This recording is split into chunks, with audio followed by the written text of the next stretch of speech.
Result বের হওয়ার পরের দিনই মাধ্যমিকের দ্বিতীয় সৌম্য পালকে রাজনীতিতে আসার আহ্বান জানালেন সৌমিত্র খাঁ।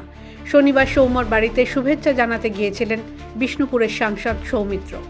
সৌম্যকে শুভেচ্ছা জানিয়ে তিনি বলেন, শিক্ষিত মানুষদের রাজনীতিতে আসা খুবই দরকার।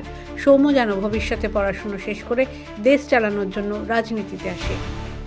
আমি পশ্চিমবাংলার যারা কৃতি ছাত্রছাত্রী তাদের কাছে আমার আহ্বান রইল, আমি আমাদের শম্ভুকেও বললাম যে কৃতি ছাত্রছাত্রীরা যদি পলিটিক্সে আসে আমরা একটা জয়শঙ্করের মতন বিদেশ মন্ত্রী পেতে পারি, আমরা দেশের রাজনীতিতে ভালো ভালো মানুষকে আমরা পেতে পারি। তাই আমার আহ্বান থাকবে, কৃতি ছাত্রছাত্রীরা তাদের পড়াশোনা কমপ্লিট করার পর দেশ চালান, দেশকে এগিয়ে নিয়ে যান, আমার আহ্বান। মাধ্যমিক উত্তীর্ণ ছাত্রকে রাজনীতিতে যোগ দিতে বলায় সাংসদের কড়া সমালোচনা করেন জেলা তৃণমূল নেতা শ্যামল সাঁতরা।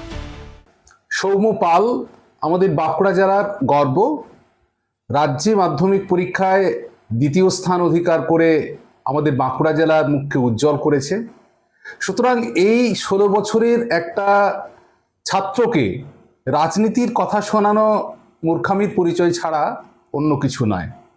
কারণ তার একটা জীবন তৈরি করার একটা প্রথম ধাপ, সেই ধাপে সে আগামী দিনে কিভাবে এগিয়ে যাবে, আমরা কিভাবে আমাদের দেশ তথা রাজ্য তথা জেলা তার ভূমিকা কিভাবে এগিয়ে যাবে, সেই বার্তা এবং শুভেচ্ছা জানানো আগে প্রয়োজন বলে আমি মনে করি। সুতরাং সেখানে রাজ্যের সমস্ত কৃতি ছাত্রছাত্রীরা রাজনীতিতে এখন আসবে, এই ধরনের বার্তা এখন শিশু মনের মধ্যে একটা সংঘাত বলে আমি মনে করি। এবছর মাধ্যমিক পরীক্ষায় 694 নম্বর পেয়ে রাজ্যে দ্বিতীয় স্থান অধিকার করেছে বিষ্ণুপুর হাই স্কুলের ছাত্র সৌম্য পাল। তার এই অসাধারণ সাফল্যের পরে শনিবার সৌম্যর বাড়িতে শুভেচ্ছা জানাতে গিয়েছিলেন Soumitra Khan. The world bureau.